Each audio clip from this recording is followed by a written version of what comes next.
What's up, y'all? I'm Chris Hayes, 508. This is On the Spot. Today we got a very special guest. Please introduce yourself. Tell us your name, where you're from, My what you got name's going on. Unspeakable Play or Pestilence, either one, whichever one you're comfortable with. Some people have trouble saying one, some people have trouble saying the other. It is what it is. Um, I'm from Brownsville, Pennsylvania, originally from Uniontown, but we're here now. And right now I'm working on a my second EP, Withdrawals Part 2. I'm doing three parts to that and gonna re-release this one large album somewhere in the future. Um, um yeah. Absolutely. Absolutely. You've been releasing a lot of music. You've been going crazy on Spotify and YouTube. Um, I know Bloodlust is out and some other music. I want to talk about the music you got out. I want to talk about a bunch of things. Before we get started though, I want to Happy officially to be welcome you to On the here. Spot. Thanks for coming through. Absolutely.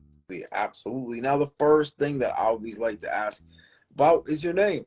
Tell the people again what your artist name is, but also tell them who gave it Okay. to you, why you chose it, what does it mean? So back in like 2018, 2019, I originally had a band and it took us about a year and a half to come up with the name. We were three people and one of them just went to a name generator and just threw something together and I was like, why don't we try Unspeakable Play? That one makes a lot of sense. I talk about some taboo topics you can't really talk about out in the open, and I'm playing it through song. So I figured that works.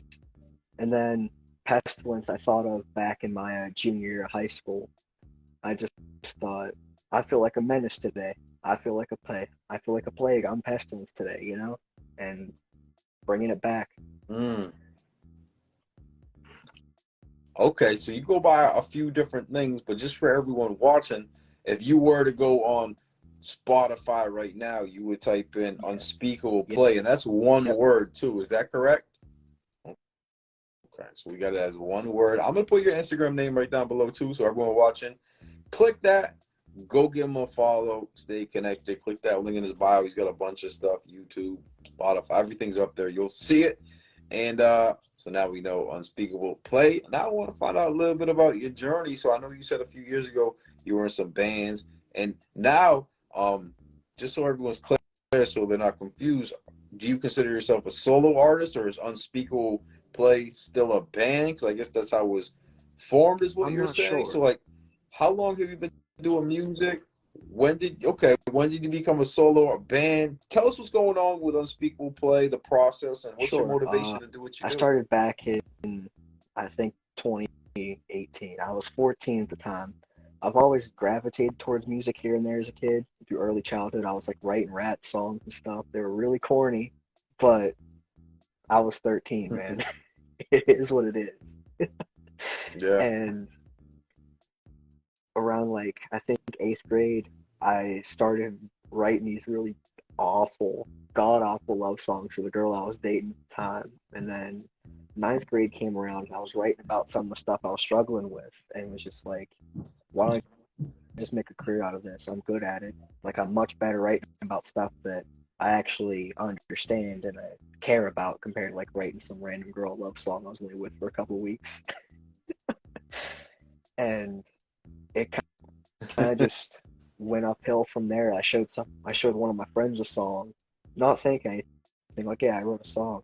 They started crying. I was like, what do I do with that? Was it that bad? Like, so I showed some other people. I got like really strong emotional reactions out of it, and thought I could really help like people feel the same way I am, just struggling with the same things I'm going through. That's an outlet. People use music as an outlet all the time. Why don't I help people do that? That's very true. That's actually a great way to look at things. That's very powerful. Your music's doing, especially the people around you.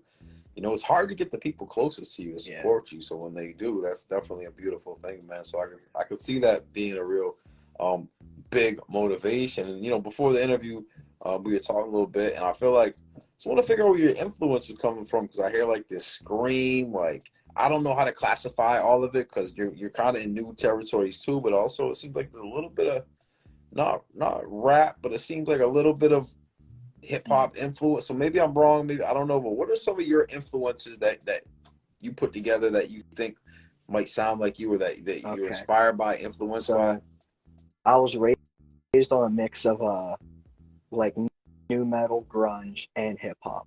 That's what my parents just listened to. Like one Mm. day I'd be hearing Alice in Chains in the car, the next day I'd be hearing ICP, the next day I'd be hearing Tupac or something, stuff like that. But my five like personal favorite artists that influenced me in no particular order would be Ghostmane, XXXTentacion, Whitechapel, Suicide Silence, and probably Suicide Boys. That's been one of my go-to bands, well, not bands, rap collective, like groups or whatever, since like 2020. But yeah, I listen to a bunch of different styles of music. Lately, I've been trying to like soften up, scream a little bit less because people personally requested like they wanted to hear my singing voice more. I've been getting more into like grungy Mm. territory. I'm enjoying it. Wow. So I see right now you're releasing a lot of music. You're uploading a lot of things. You're like you just bloodlust is a week and a half. It's barely been up, guys. Let's on you guys. We'll talk about that in a second. Seems like your topics and your song titles, and definitely like you said, taboo, unspeakable. You guys kind of understand it once you see the titles and what he's got going on. But I guess I was a little bit right on the hip Hmm. hop metal thing, and so that kind of sets you guys up what to expect. But you're evolving right now. You're developing as an artist. You're not at a stopping point. You're at a growing point, if anything.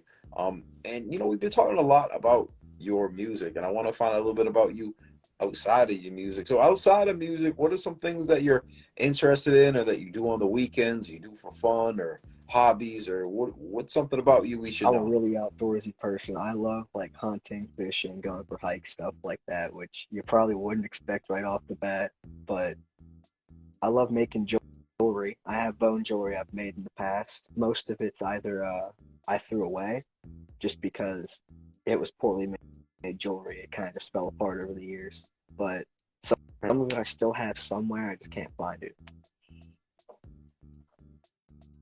Damn, that sounds doesn't sound easy to do. I can't make any bone jewelry. I need to get outside more. So maybe just saying that's going to inspire some people.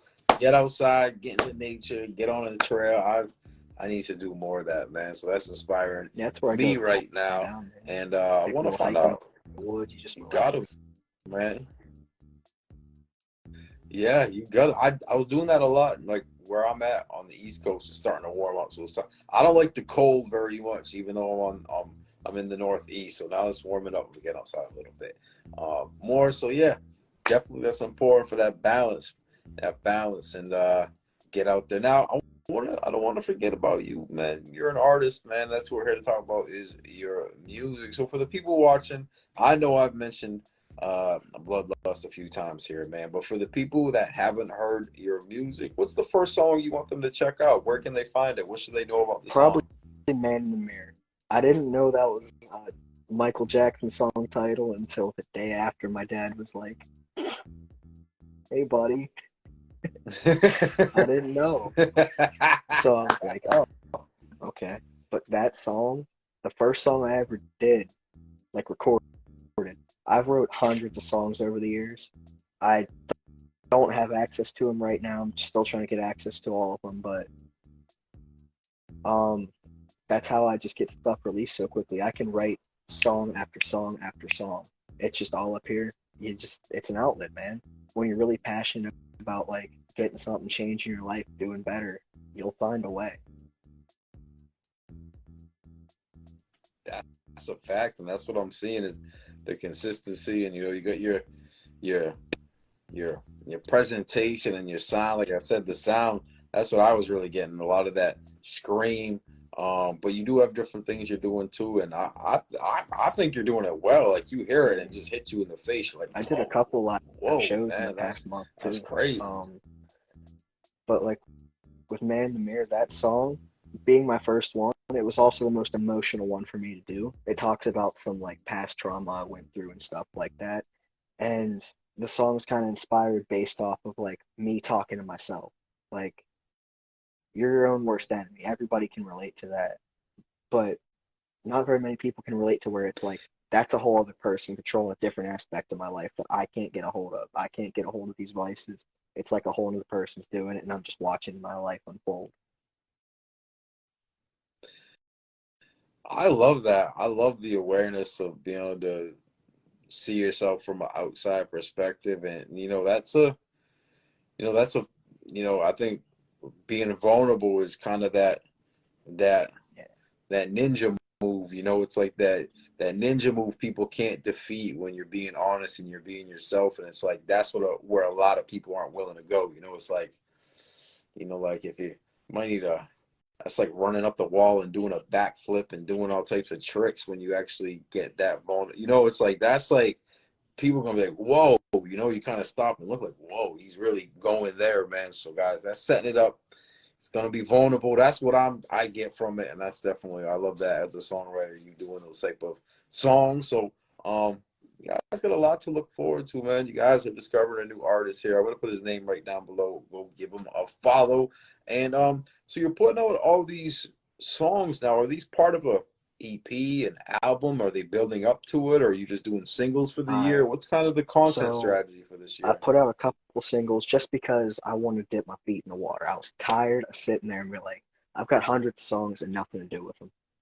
So I got in the studio and I went crazy. I pumped out song after song after song after song after song and was like, I don't want to just release singles. And a lot of the withdrawals, like series, saga, whatever you want to call it, that one's based off of a group of my friends all over the country. I'm friends with tons of different people. A lot of them are addicts. So like specifically like heroin, meth, stuff like that. So that's I'm not personally addicted to any drugs, thankfully. I've never been down that road. I don't intend to go down it. But a lot of my friends have and they're still recovering. And that's kind of what that this album's gonna be about once I release the EPs. It captures the feelings of an addict. I can't write like one because I'm not one. I'm not a drug addict. But I can empathize with how they feel. You start off with like the first EP. It's like it's not as dark and depressing, but you can definitely feel that energy there. Like it's looming, it's coming in, but you're kind of like riding that high. You're like, yeah, I can stop whenever I want. I'm fine. I control this. And then the second EP comes around, and you're gonna get that feeling where it's like you're slowly drifting in. Like I'm really stuck in this. I can't get out of it. God, what do I do? You know. And the third part gets to where you're kind of just either go past the point of no return, you wind up ODing one too many times, you just can't get out of it, you're gone, or you recover. It's one or the other, and you gotta figure that one out. So to be clear, these EPs are already That's out, or that's the the plan plan to to release release this year. this year? I'm releasing the second EP in So I was July. gonna say, how did I miss those? I'm ready to listen to them right now. Yeah, I'm like, where are they? So, guys, he has a lot of things coming. I love the concepts. I like what you're doing, man. It's very interesting. Pushing your songwriting abilities, and I definitely respect that. It's very impressive. Now, we've gone over a lot in a short period of time, and I appreciate you coming through. I want to make sure I didn't miss anything. We got about 30 seconds. Do you have any shout outs or anything we Uh, missed before we go? Shout out to Hard Knock Sound Group Studios. Those are the people that got me recording, got me out of my comfort zone. Shout out to Donk Lilione. He's he's the reason I even went to Hard Knocks. And I want to shout out my friend Young Sneezy. I've known him since middle school, and we've been recording together here and there. I want to release a full EP with him soon, either this year or next year. That's going to be happening, so keep an eye out for it. Very cool. Very cool. Unspeakable Play. Y'all know the name. Now go give them a follow. Check out that music. Stay locked in. And I just want to say, I really appreciate you coming through. I enjoyed the interview.